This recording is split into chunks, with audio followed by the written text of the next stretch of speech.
끝까지 안 읽은 것은 계속 이렇게 32절까지 중수하였고 그 다음 이런 말로 계속 이어지기 때문입니다. 느헤미야 11번째 시간입니다. 동참하고 연합하라 라는 제목으로 하나님 말씀 전달하겠습니다. 성경을 읽으면서 깨닫는 것은 하나님은 탁월하고 능력 있고 실력 있는 어떤 한 사람의 영웅보다 그저 평범하고 책임감 있는 자기 자리를 묵묵히 지켜주는 한 사람을 더 기뻐하신다는 사실입니다. 물론 성경에는 많은 영웅들이 나옵니다. 그러나 그 영웅들은 다 난세에 나왔습니다. 최악의 상황에서 나왔던 거죠. 그러니까 하나님의 최선, 영웅, 성경에 나오는 영웅은 하나님의 최선은 아닙니다. 어쩔 수 없었기 때문에 하나님께서 그 시대를 거룩하게 하기 위해서 보냈던 사람들이기 때문에 영웅이 나타날 때는 항상 최선은 아닙니다. 최악의 상황에서 영웅이 나오기 때문입니다. 그러므로 오늘 본문은 하나님 나라에 합당한 사람은 누구인가? 라는 질문에 대한 답을 우리에게 주고 있습니다. 정말 하나님 나라에 합당한 주인은 누군가? 바로 이런 사람들이죠. 오늘 본문에 나오는 이런 사람들. 이름도 없이 빛도 없이 그저 하나님 나라에 충성하고 맡은 책임을 다하는 그런 사람들. 자기 역할을 다 한다고 해서 빛나지 않아요. 자기 책임을 다 한다고 해서 이름이 높여지는 것도 아니에요. 영웅들처럼. 아무 일이 없어요. 자기 역할을 다 하고 자기 책임을 다 한다고 해서 뭐 어떤 인센티브가 주어지는 것도 아니에요. 그런 사람. 지금 요즘 우리나라가 굉장히 힘들죠. 여러 가지로 힘들어서 제가 통계를 보니까 이민을 떠난 사람이 지금 올 한 해 끝나지도 않았는데 작년에 2배가 됐어요. 약 13만 5천 명이 지금 현재 이민을 떠났습니다. 그리고 떠날 사람들은 더 많고요. 이게 뭘 의미하냐면 우리나라가 그만큼 살기 힘들다는 거죠. 모든 사람들이 정서적으로 느끼는 것이 참 힘들구나. 근데 제가 뭐 많은 나라를 돌아다녀 보지 않았지만 겉으로 보기에 우리나라가 정말 그렇게 살기 힘든 나라가 아닙니다. 다만 모든 국가는 시대에 따라서 조금 힘들 때도 있고 또 괜찮을 때도 있고 그래요. 진정한 국민이라면 힘들 때 같이 하는 거죠. 같이 고통을 분담하고 같이 힘들고 자기만 살겠다고 이 나라를 떠나면 또 살기 좋으면 다시 들어올 거예요. 그러니까 13만 5천 명이 떠나는데 떠났다가 다시 돌아오는 사람 분명히 있어요. 왜? 그 나라가 우리가 더 힘들거든요. 그러니까 정말 대한민국의 국민이라면 힘들고 어려울 때 같이 땀을 흘리고 눈물을 흘리고 고통을 함께 나누고 또 기쁠 때 같이 웃는 거 그거죠. 그제 축구를 했는데 2대1로 이겼어요. 왜 그렇게 기분이 좋은지 모르겠어요. 그 국가대표가 막 욕먹고 혼나고 하는데 왜 내가 괜히 부끄럽고 내가 왜 괜히 힘이 빠지는지 모르겠어요. 근데 이번에 어쨌든 이기니까 얼마나 내가 기분이 좋고 괜히 그냥 살맛이 나는 거예요. 하나님이 원하는 게 뭔지를 우리가 분명히 알아야 되죠. 이 성벽 제거는 느헤미야라고 하는 탁월하고 열정 있는 한 사람에 의해서 주도되고 이루어진 것이 절대 아니라는 거예요. 물론 리더십이 반드시 필요합니다. 그러나 리더가 주인공은 아니라는 사실 우리가 반드시 기억해야 돼요. 이 성벽을 재건하는 일에 동참했던 모든 사람들이 다 주인공이에요. 오늘 본문에서. 그래서 하나님께서 그 사람들을 일일이 다 열거하고 있어요.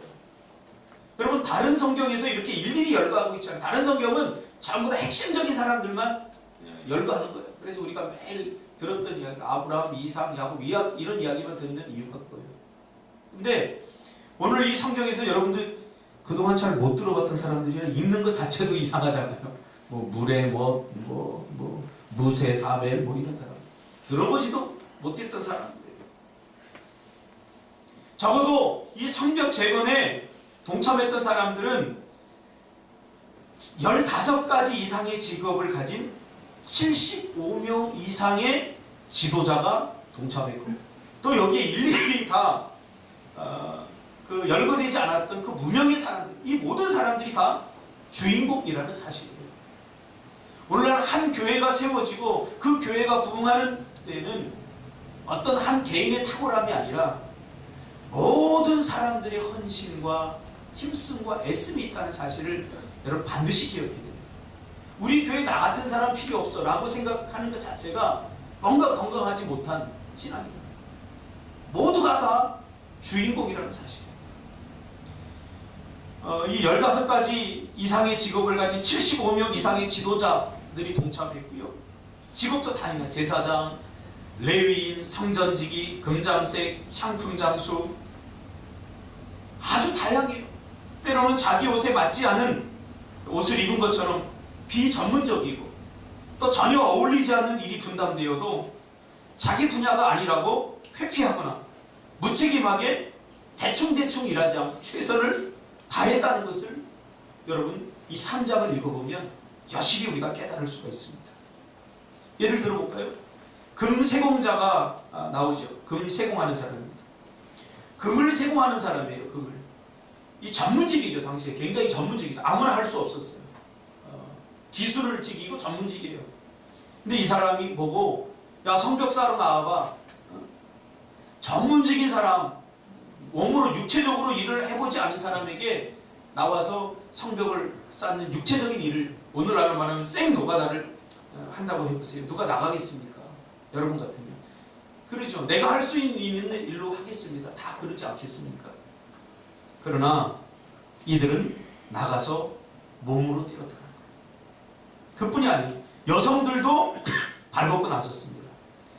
오늘 본문에 읽진 않았지만 할로스의 아들 살룸과 그 살룸의 딸들이 동참했습니다. 이 살룸의 딸들은 여자예요. 여자. 지금 느헤미야가 살던 시대에 여자는 사람 취급도 받지 못했어요. 그러니까 인구조사에서 항상 빠졌죠. 인구조사에서는 여자와 아이가 빠졌어요. 왜? 생산력이 없기 때문에. 당시에 사람이라고 취급될 수 있는 사람들은 생산력이 있었던 남자들이었어요. 그렇죠? 그런데 이 살룸의 딸들, 여자들이 나와서 성벽을 쌓았다는 거죠. 상상해 보세요. 이 성벽 쌓는 것이 보통 힘든 일이 아닙니까? 제가 여리고성 그 성벽 무너진 그 성터에 제가 가봤는데, 야, 이걸 어떻게 쌌을까 싶을 정도로 거대한 돌들로 이렇게 쌓여져 있어요. 보통 힘든 일이 아닙니다. 그리고 여자가 굳이 가서 쌓지 않는다고 누가 비난할 사람도 없어요. 오히려 가서 싸우면 시킨 사람들 욕먹겠죠. 그런데도 자발적으로 가서 여자들이 그 일을 했다는 거죠. 그러므로 하고자 하면 핑계댈 일이 없다는 것입니다. 하고자 하면 핑계댈 일이 없다는 거예요. 안 하려고 하니까 그게 자꾸 핑계가 되고 문제가 되지. 어떤 학력이나 어떤 남녀의 성별 구별이나 어떤 환경이나 어떤 문제나 하고자 하면 못할 일이 없다는 거예요. 근데 안 하려고 하면 또 능력이 돼도 안 하게 되어 있어요. 믿음으로 믿음에 이르게 한다. 그 말을 이렇게 묵상을 해보면, 묵상의 언어로 말하면 믿으려고 해야 믿어진다. 우리 안에 이미 믿음이 있는데 믿으려고 하지 않으면 절대 믿을 수가 없어요. 우리 안에 믿음만 공존하는 것이 아니라 수시로 사탄이 우리에게 의심을 주기 때문에 그런 일이 일어납니다. 이 살룸뿐만 아니라 그 딸들도 대단하죠. 살룸은 나는 아들이 없어서 이 성벽 재건에 동참할 수 없어 라고 핑계댈 수도 있었고, 딸들도 여자들이 무슨 이런 일을, 험한 일을 할 수 있겠어? 너희 시키는 너희들이 문제가 아니야? 그러면서 굳이 동참하지 않아도 됩니다. 그러나 그들은 분말하지 않고 동참하고 같이 연합하여 이 성벽을 재건했습니다. 참 아름답고 멋진 그런 동참입니다. 이제 교회를 이전하게 되면서 사실 저에게 이중적 고통이 있어요. 성도들을 놓고 가야 된다는 고통과 아직도 내일 모레가 중도금을 치러야 되는데 아직도 중도금이 다 마련되지 않은 고통이 지금 있어요. 근데 가만히 생각해 보니까 중도금이 마련되지 않은 고통보다 이렇게 교회를 성도를 놓고 가는 고통이 저에게는 더 커요. 더 아픔이고 힘들더라고요. 그래서 제가 부교육자 생활하면서 교회를 이렇게 옮겨 다니면서 어느 정도 익숙해졌다고 생각을 했는데 오늘 아침에도 보니까 주일학교 아이들이 이렇게 오더라고요. 김태한 집사님이 지금 안 계시지 않습니까? 근데 저번 주에 이제 이번 주까지 예배를 드린다 그랬더니 그 아이들이 그러더래요. 나 이제 꿈틀게 끊을 거야. 꿈틀게 끊을 거야.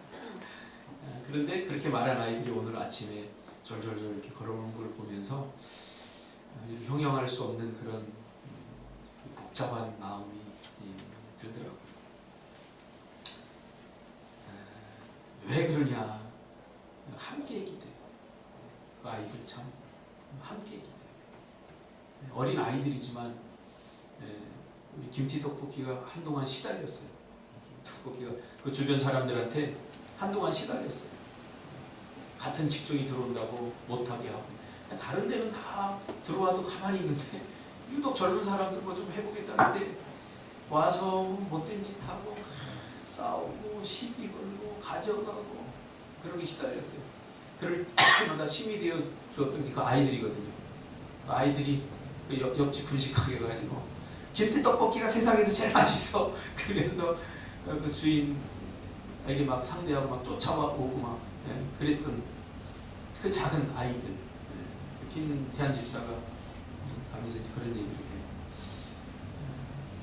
매일 아침마다 설교를 하는데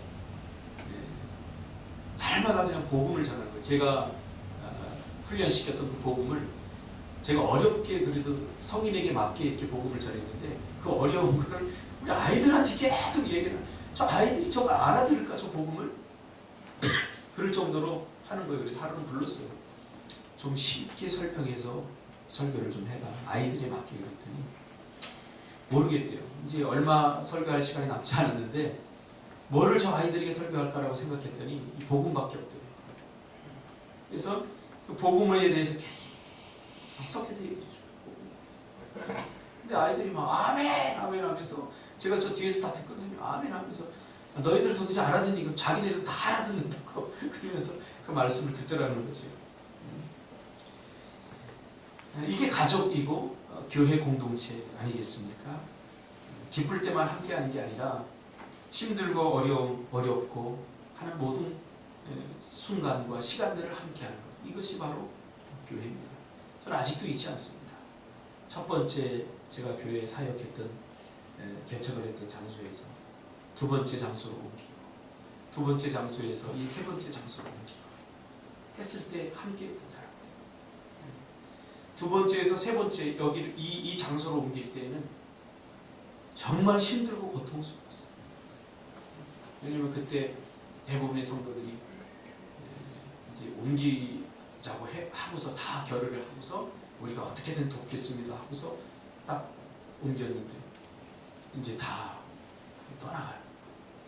감당해야 될 몫이 있기 때문에. 지금도 있잖아요.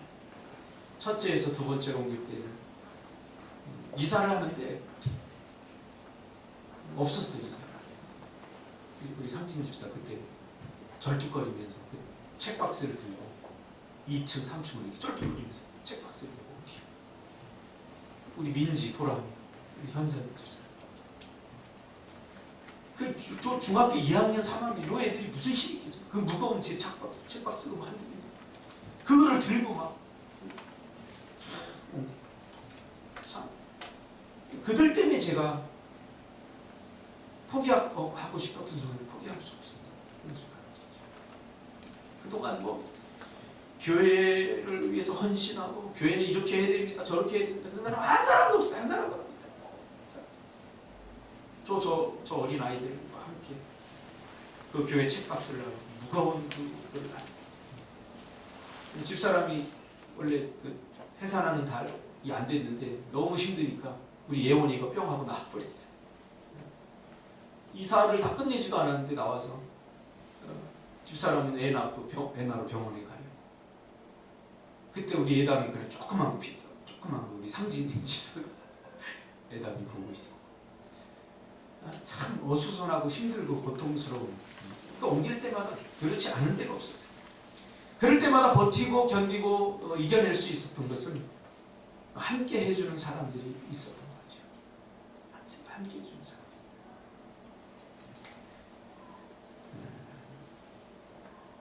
참 그것이 힘이 되더라고요. 이번에도 우리가 아직 중도금을 준비 다 안 됐습니다. 됐는데 참 우리가 하면서 조금 분담을 했거든요. 분담을 했는데 자기 거 넉넉히 하고, 물론 넉넉히 했다는 게 뭐 할 만해서 하는 게 아니에요. 하고 나서 또 열심히 다 중독이면 안 되니까 우리 상진 입사 친구들한테 다 사실 그 돈 빌린다는 게 쉽지 않아. 이 사람 저 사람한테 전화. 목사님 걱정 마세요. 어떻게든 되겠죠. 될 수 있습니다. 이렇게 하는데 참 그게 힘이 되더라고요. 함께 해주는 사람. 그게 가족이고 그게 공동체입니다. 저도 뭐 요 정도 조금 시간이 지나면 목회가 이제 점점 더 부흥할 거고, 저도 아이도 이제 50인데 새롭게 새로운 도전을 한다는 게 결코 쉽지 않고, 노예에서는 저보고 이상한 사람이라고, 왜 다 누리려고 하지 않고 박 목사는 자꾸 험한 길을 가요. 험한 길이 아니라 저희 교회는 개척교회가 아니라 개척자의 교회입니다. 한 번도 걸어보지 않았던 그 길을 걷는. 그러나 우리가 이 길을 걷고 나면 누군가는 또 이 길을 따라올 거라고 생각해요. 제가 개척을 해보니까 이 개척은 선교보다 더 힘들어요. 개척은 선교보다 더 힘들어요. 우리 상진 집사가 미얀마 갔다 와서 그런 얘기를, 목사님 여기는 전도하기가 너무 쉬워요. 왜? 사탕 몇 개 던져주면 띠같이 몰려요. 미얀마는 그나마 조금 지금 발전이 됐는데, 요즘 CBS에서 금, 토, 일, 월까지 우리가 그 선교를 다녔던 인도 콜카타 지역의 람강가 지역 김기영 선교사님 하고 권사님이 지금 하는 선교사 그 프로젝트가 지금 나와요. 방송되고 있어요. 그걸 보면서 제가 깨달은 게, 저희가 뭐 한 10년 정도 안 되게 한 6년, 7년 전인가요? 갔었는데 변한 게 하나도 없어요. 7년이 지나. 10년이면 강산이 변한다고 하면 오히려 더 안 된 것 같아. 그치? 그 카스트 제도에 묶여가지고 그 다리 없이 질질질 끌고서 그 교회에 오고 하는 그 모습들이 여전히 그대로 있어. 여전히. 그 김계영 선교사님은 사업을 크게 하셨던, 사업으로 한국에 성공하신 분이고, 그 사모님은 중학교 교사였어요. 이 땅에서 들어올 곳 없어요. 그러나 59세의 선교사로 아웃리치를 다니다가 내 노년은 여기서 보내야 되겠다 하고 결단하고, 한국에서 잘 먹고 잘 살면서 보내는 노년이 아니라 그들은 선교지에서 보내겠다. 그리고서 선교사로 떠나고 지금 65세, 68세 이렇게 되시는데, 그 선교사님이 그런 고백을 해요. 그 프로그램 중에 한국에 있는 모든 것을 다 정리했다. 모든 재산을 다 정리하고 그쪽으로 가서 거기다가 교회를 짓고 또 양계장 하고 이런 거 하면서 다 투자했어요. 자기 건 아무것도 없어. 법인으로 다 올려놨기 때문에 자기 건 아무것도 없어. 왜 그렇게 했느냐라고 취재하는 사람이 물어보니까, 선교사는 여기서 죽어야지 내가 다시 돌아올 곳, 다시 말하면 퇴로를 차단해야지 진정한 선교가 될 수 있지, 내가 돌아갈 곳이 있으면 진정한 선교가 되지 않는다. 그래서 그 김계영 선교사님 그런 고백을 해요. 자기는 그래서 적응력이 좋대요. 적응력이 좋고 적응을 잘한대요.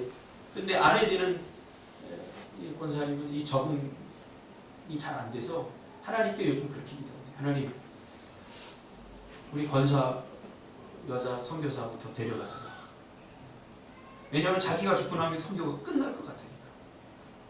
나에게 조금만 시간을 내가 더 마무리해야 되니까 이 여자 자기 아내를 먼저 데려가고 자기를 나중에 데려가겠다. 하나님이 우리를 이 땅에 보내신 이유가 있어요. 여러분 뭐 하십니까? 그냥 시간은 가는 거예요. 뭘 하든 가는 거예요. 그냥 눈 깜빡하니까 50년을 갔어요. 여러분 10대들도 금방 가요. 20대, 30대 금방. 왜? 하나님이 그렇게 만들어 놓으셨기 때문에. 그럼 하나님이 우리에게 물으실 거란 말이에요. 너 뭐 했냐? 그래서 뭐 하다? 정말 하나님을 만난 사람이라고 하나님이 있다는 사실을 믿는 사람들은 이렇게 살아서는 안 되죠. 저도 제주도 가고 싶지 않아요. 너무 힘든 거예요. 살만하거든요. 지금 제가 가게 되면 포기해야 될 것이 너무 많아요. 너무 많아요. 우리 딸도 놓고 가야 돼요. 우리 두 딸은 싫다고, 가기 싫다고. 그 아이들을 끝까지 설득하는데도 힘들었어요. 그러니 선교사님들은 정말 대단한 거예요. 한참 제가 힘들고 몇 달 동안 잠을 이루지 못하고 그러고 있는데 미얀마의 맹각중 선교사님한테 연락이 왔어요. 어떻게 잘 되고 있습니까? 근데 그 선교사님도 지금 녹록치 않거든요. 왜냐하면 버려놓은 일들이 많기 때문에 굉장히 힘들고 어려워요. 기도처서를 만들고 또 이제 국제학교를 하는데 지금 1000명 정도 수용할 수 있는 국제학교 이제 공사가 이제 시작이 됐고 하는 이야기를 하면서 제가 그랬어요. 선교사님 왜 자꾸 일을 버리세요? 힘든데 지금도 괜찮지 않습니까? 근데 그게 하나님 제가 가지고 있었던 마음이었어요. 제 사역에 대해서. 너는 왜 자꾸 일을 버리니? 저도 선교사님도 똑같은 얘기예요. 아니 목사님 내가 버리고 싶다고 버립니까? 하나님이 하라고 하는데 하나님이 하라고. 그러면서 기도할게요. 그 한마디를 딱 해줬는데 그게 나에게 굉장히 힘이 되더라고요. 기도할게요. 오늘 수많은 무명의 사람들이 여기 헌신을 합니다.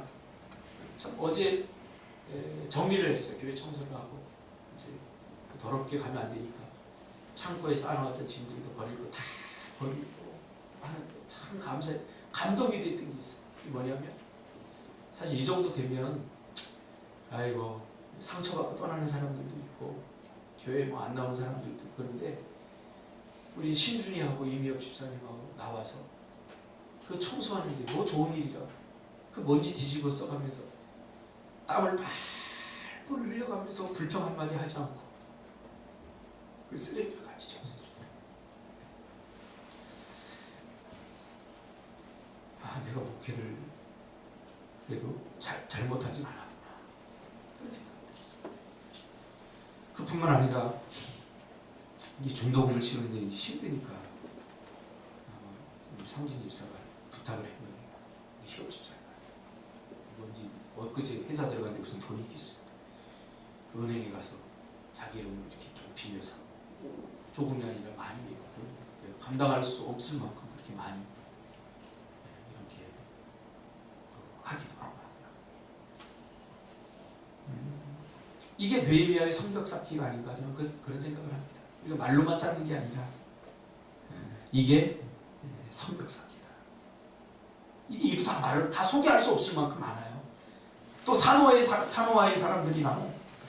이 사노아의 사람들은 예루살렘에서 16km 떨어져 있는 곳에 위치했던 아주 작은 마을 사람이에요. 작은 마을. 그런데 이 사람들에게 자그마치 500m나 되는 넓은 그런 성벽 재건을 하라고 합니다. 인원도 적고 16km나 떨어져 있어요. 그러니까 성벽을 쌓으려면 새벽같이 일어나야 돼요. 보통 4km를 걷는데 어른 걸음으로 40분이 걸리더라고요. 빨리 걸어요. 그럼 4, 16 몇 시간이 걸려갖고 와서 성벽을 쌓고 또 다시 돌아가요. 얼마나 불편하겠습니까? 얼마나 힘들겠습니까? 또 적은 코스가 500m나 되는 성벽을 쌓아 올린 거예요. 그것도 흰놈의 골짜기, 오늘 본문에 보면 흰놈의 골짜기 성벽을 쌓아 올렸어요. 이 흰놈의 골짜기는 아주 난구습니다. 성벽 쌓기도 가장 까다로운 지역입니다. 되게 사람들은 늘 환경을 탓하고 남에게 책임 전가를 하기 쉽습니다. 부모 탓하고 사람 탓하고 환경 탓할 이유가 없다는 거예요. 믿음이 없는 문제지 탓할 이유가 하나도 없다는 거예요. 핑계대고 변명하면 자기 마음은 조금 괜찮아질지 모르겠지만 늘 제자리 걸어봅니다. 노페인 노게인이에요. 노페인. 고통 없이 얻을 수 있는 것은 아무것도 없습니다. 고통 없이. 이게 바로 성경에서 말하는 희생제, 헌신입니다. 이게 진짜. 할 수 있을 만한데 누가 못합니까? 이걸 헌신이라고 절대 말하지 않아요. 하고 싶은 일을 하는데 누가 못하겠습니까? 그걸 희생이라고 말하지 않아요. 희생과 헌신은 할 수 없는 상황에서 벅차고 힘들어도 하는 거예요. 그것이 희생과 헌신이에요. 오늘 한국 사회가, 한국 공동체가, 한국 민족 공동체가, 한국 교회 공동체가 잊지 말아야 하는 것이 바로 이것입니다. 그런가 하면 레갑의 아들들이 나오죠. 레갑의 아들들은 아들 말기야가 나옵니다. 이 말기야는 흰농 골짜기를 해당하는 성벽을 쌓죠. 이 흰농 골짜기는 우리가 알듯이 분문이라고 분문이 있는데 이것은 온갖 쓰레기, 똥, 오물들을 버렸던 곳이라 한마디로 쓰레기잖아요. 냄새나고 더럽고 추악한 그런 곳이에요. 누가 그런 것 쓰레기까지 치워가면서 쌓고 싶었겠습니까? 오늘날로 말하면 3D 업적이죠. 하고 싶지 않은 위험하고 더럽고 그런 일. 도맡아서 이 말기야가 하는 거죠. 이렇게 모두가 헌신하는 모두가 헌신. 근데 이렇게 헌신하는 와중에도 드거와 귀족들은 동참하지 않았다. 드거와의 귀족들. 이 표현하는 게 뭐예요? 능히 할 만한 사람들이라는 거예요. 할 수 있어도 더 잘할 수 있는 사람들이라는 거예요. 그럼에도 불구하고 나몰라라하고 드거와의 귀족들은 동참하지 않았어요. 드거와의 평민들은 동참했는데 드거와의 귀족들은 동참하지 않았어요. 그러니까 드거와의 평민들은 얼마나 힘들었겠어요. 백지장도 맞들면 낫잖아요. 그렇죠? 그런데 나몰라라하고 드거와의 귀족들 재정을 해야 되고 리더십을 해야 되는 그들이 다 빠지니까 드거와의 평민들이 얼마나 힘겹게 이 성벽을 재건을 했었겠습니까? 그런데요, 다 어처구니 없는 일이 생겨요. 무슨 일이냐면 이 귀족들은 눈치를 보다가 이 성벽이 나중에 어느 정도 좀 쌓아질 만하고 완공이 되니까 눈치를 살살 보다가 그때 우리도 동참하겠다. 왜 그랬냐? 성벽을 쌓으면 예를 들면 아파트를 지면 그 아파트인지 들어가 살아야 되잖아요. 그러니까 더 어처구니 없는 게 뭐냐면 이 성벽 재건을 방해했던 도비아, 산발랏 이런 사람들이 성벽이 다 재건되니까 가장 뷰가 좋고 가장 좋은 지역에 자기네들 살게 해달라고 요청을 합니다. 이게 얼마나 뻔뻔스러운 행위입니까? 있을 수 없는 일이죠. 벼룩도 낯짝이 있다고 동참은 못할 만큼 방해했던 도비아, 산발랏이 성벽이 다 재건해내니까 그러니까 성벽은 우리가 말하면 집이라고 생각하면 돼요. 이 근동아시아의 성벽은 성벽이 이렇게 있고 거기를 이렇게 뚫어서 사람이 살 수 있도록 이렇게 만들어 놨기 때문에 참 뻔뻔하죠. 개척이라고 하는 것은 길을 내는 거고 먼저 시작하는 거예요. 멍석을 깔아주는 행위예요. 멍석을 깔아주면 그 위에서 놀려고는 하는데 아무도 희생하고 헌신하려고 하지 않아요. 오늘 한국 교회의 부흥이 지금 정체된 이유가 저는 여기 있다고 생각합니다. 물론 목사들의 책임이죠. 목사들이 일단 헌신하려고 하지 않아요. 좋은 차 타고 다니면서 어떤 목사는 사실 안 되려고 해야 되는데 한동안은 목사가 한국에서 가장 인기 있었던 적이 있잖아요. 그건 저주예요. 목사가 힘들고 어려운데 저는 우리 장모님 장인이 이 목사가 뭔지 잘 몰라서 저한테 시집을 보낸 거지 알마 교회 다녔다면 안 보냈거든요. 요즘도 교회 다니는 사람들이요 목사한테 시집간다 그러면 기쓰고 못하게요. 이게 참 아이러니 아닙니까? 제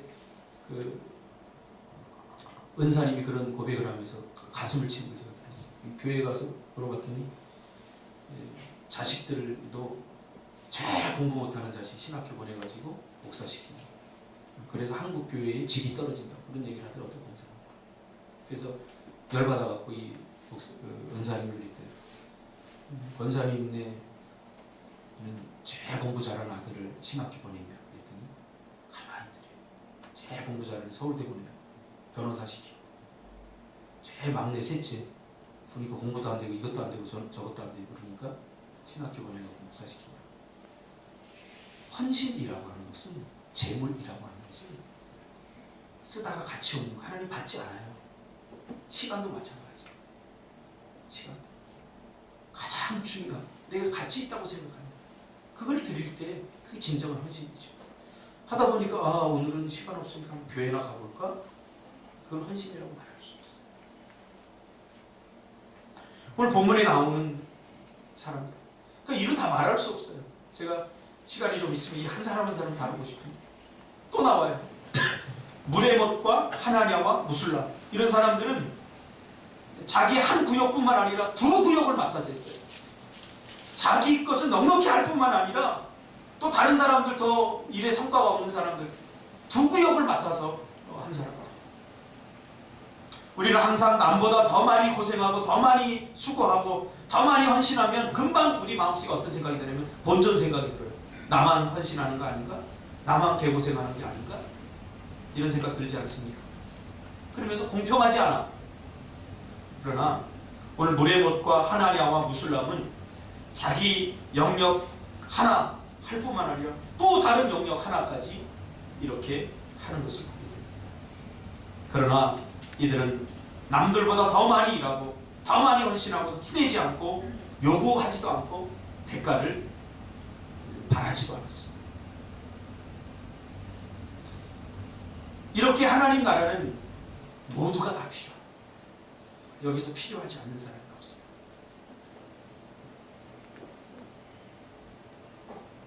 성경은 많은 부분에서 연합과 동참에 대한 이야기를 합니다. 연합하라. 형제가 연합하여 동거함이 아름답다고 말합니다. 그런가 하면 우리는 그리스도와 연합되고 그의 삶에 동참하는 사람들임을 성경은 말해주고 있습니다. 이제 우리는 말로 떠드는 인생들이 아니라 삶으로 보여줘야 됩니다. 우리 인생 그렇게 길지 않습니다. 그래서 하나님께서 우리는 교회라고 하는 연합 공동체로 우리를 부르신 것입니다. 함께 울고 함께 울고. 그런데 이 연합과 동참은 우리를 위한 하나님의 축복입니다. 하나님은 사람을 함께 연합하고 동참하도록 만드셨습니다. 그러니까 행복은 함께 할 때 옵니다. 절대 혼자 사는 사람은 행복을 누릴 수 없어요. 아무리 부족함이 없다고 할지라도 없어요. 우리가 함께 이 공동체 속에서 우리가 진정한 행복을 누릴 수 있어요. 그래서 함께하는 삶, 동참하는 삶, 연합하는 삶 이것이 안 되면 삶이 힘들어지고 어려워지는 것입니다. 제가 노예 상조 부장을 해서 할 때마다 제가 느끼는 게 있어요. 어떤 분은 가면 다 비었어요. 다 비었어요. 그 얼마나 외로운지 몰라요. 근데 제가 상조 부장이니까 전화합니다. 목사님 빨리 꼭 와주세요. 나 바빠서 힘들어서.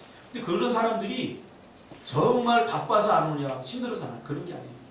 이분이 뭐 어디 하나 다녀본 적이 없어요. 상가집을 갔거나 뭐 결혼식이라면 결혼식을 간다거나 가본 적이 없어요. 그러니까 제가 전화 걸기가 민망한 거예요. 민망한. 그래도 좀 와주시오.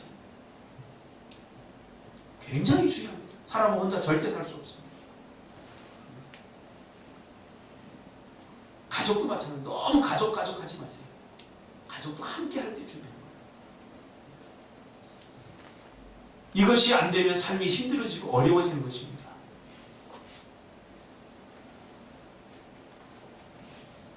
오늘도 보니까 우리 이영수 집사님, 우리 김나연 아침 다 일찍 와서 늘 하던 대로 이렇게 안내를 다 써주시고 그게 참 저에게는 감동이에요.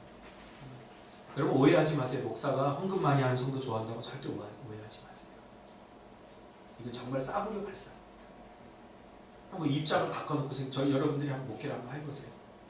정말 목사의 우리 저 목사님도 계시죠. 목사의 가장 큰 기쁨은 성도들이 말씀대로 살려고 하는 일이죠. 그때 가장 감동을 받아요. 이번에도 우리 사원 집사 사실 연봉 4천이에요. 들어간 지 얼마 안 되는데 주님이 도와주신 거지. 그래서 이번에 제주도 가야 된다. 어떻게 할래? 그랬더니 정말 좋은 조건. 제가 보더니 회사에도 인정받고 좋은 조건인데 목사님 가겠습니다. 그게 쉬운 대답이 아니에요.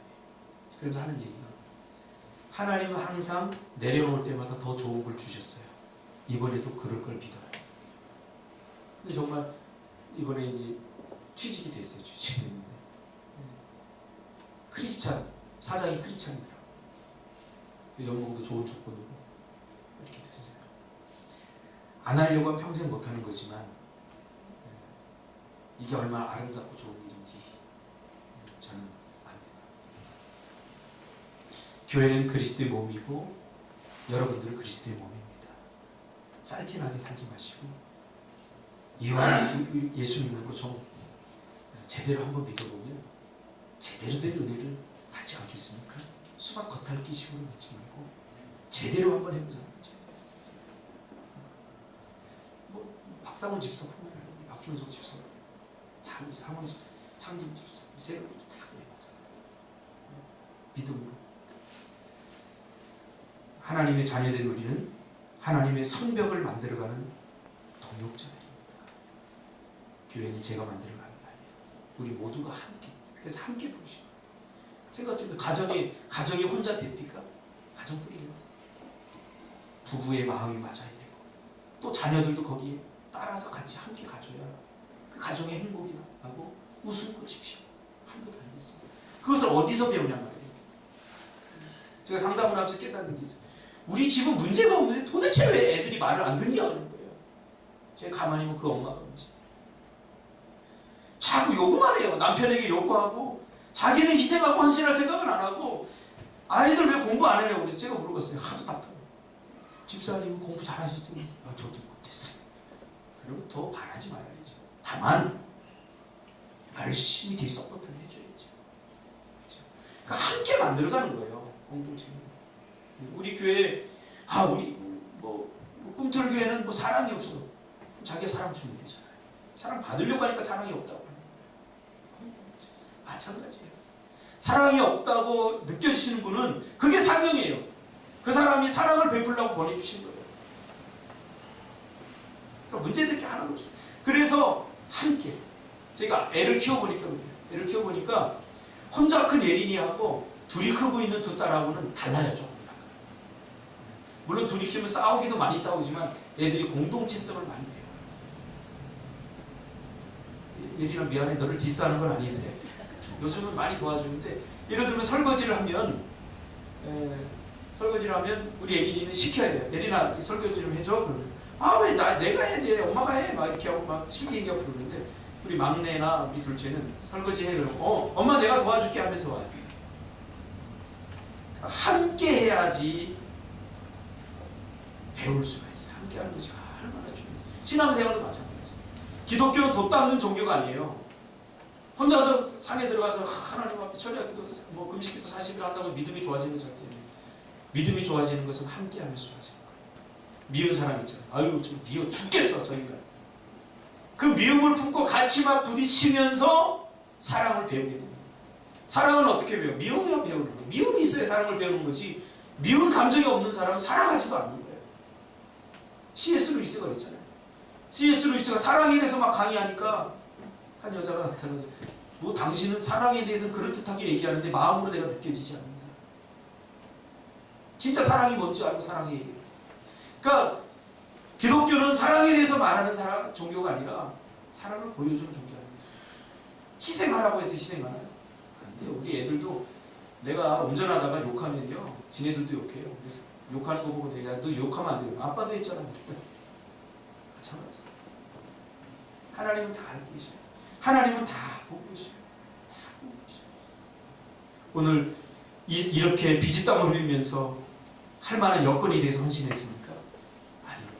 그런데 하나님이 지금 다 기억해서 한 사람 한 사람 다 기록합니다. 기도하겠습니다. 주님 고맙습니다.